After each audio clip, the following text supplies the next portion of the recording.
Well, hello everyone, and welcome to Babbling on About 5. Today we are talking about episode 7 of season 1, The Parliament of Dreams.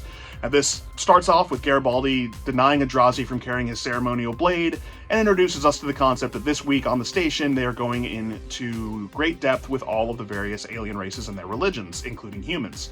And while they're talking about this amongst the security staff, the chief spots a woman who he seems to know and doesn't seem to be super happy that she's on the station. We'll find out more about that in a little bit.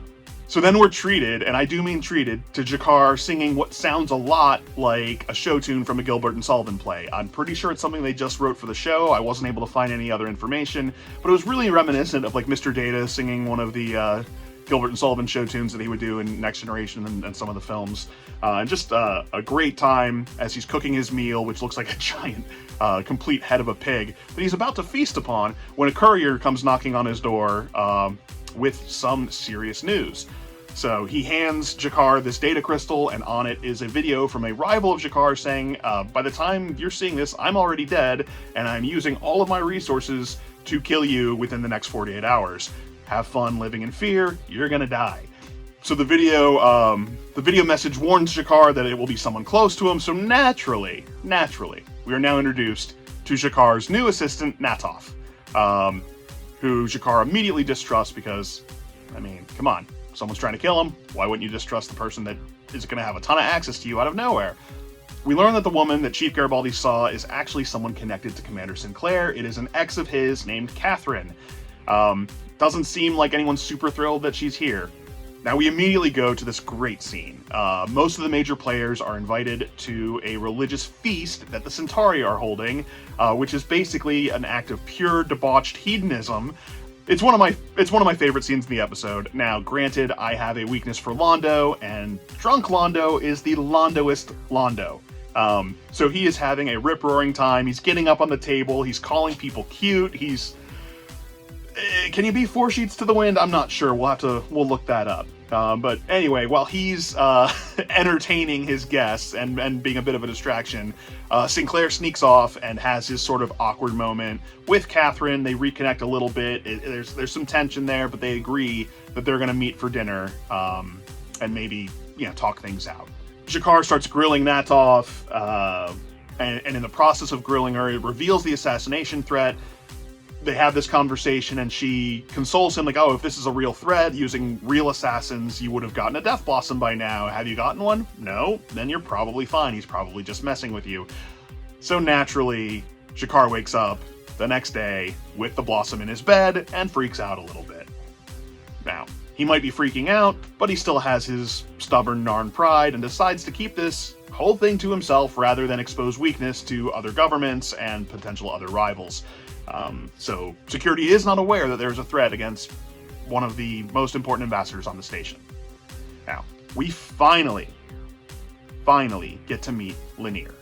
I should not be old enough to remember, but thanks to reruns I am, the 1965 Lost in Space, where Bill Mumy played Will Robinson, as in, yes, Danger, Will Robinson. He actually also had a brief cameo, small part in the Netflix reboot, which I actually thought was a pretty good show. Anyway, so Bill Mumy joins the show as Lanier, who is now the assistant to Delenn.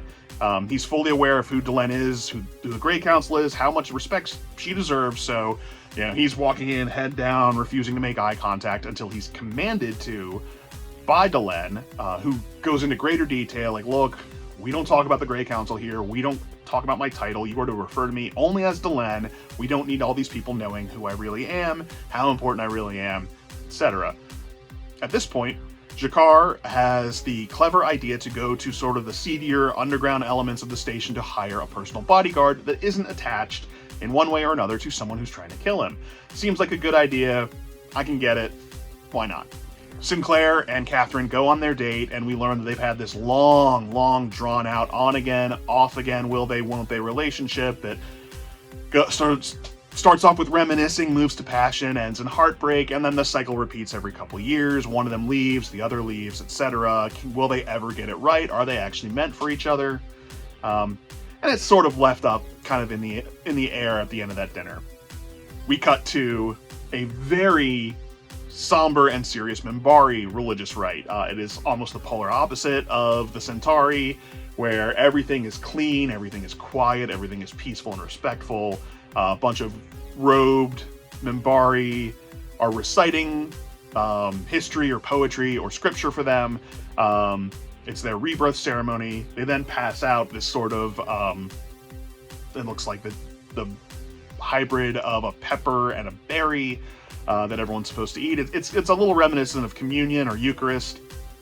So as that wraps up, G'Kar returns to his quarters and he's furious. He hired this guard. He expected him to be there. The guard was a no-show. And Na'Toth is like, G'Kar, look in the next room. We see the guy sitting on his bed. G'Kar taps him. Shock. He's dead. Yeah.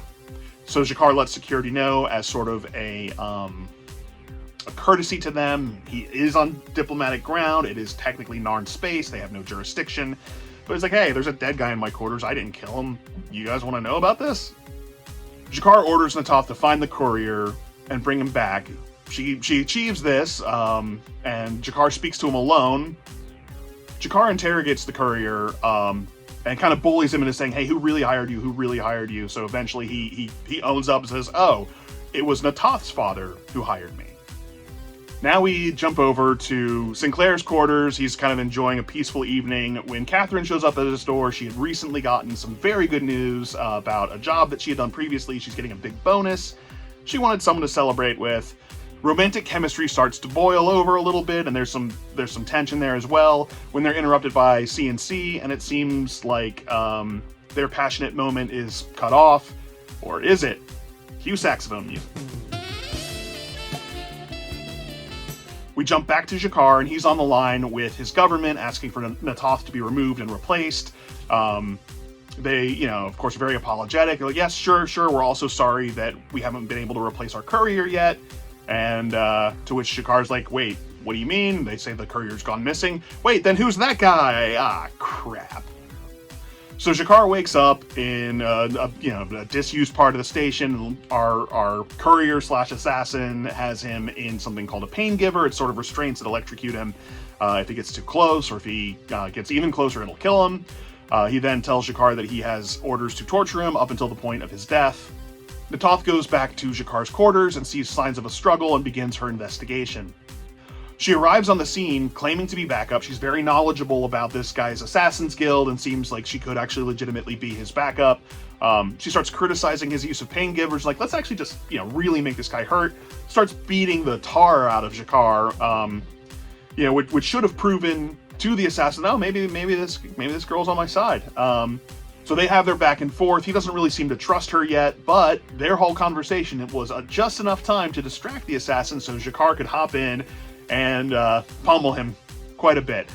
She had disabled the pain giver while she was beating him, so he was able to remove it and jump the guy, and they knock him out.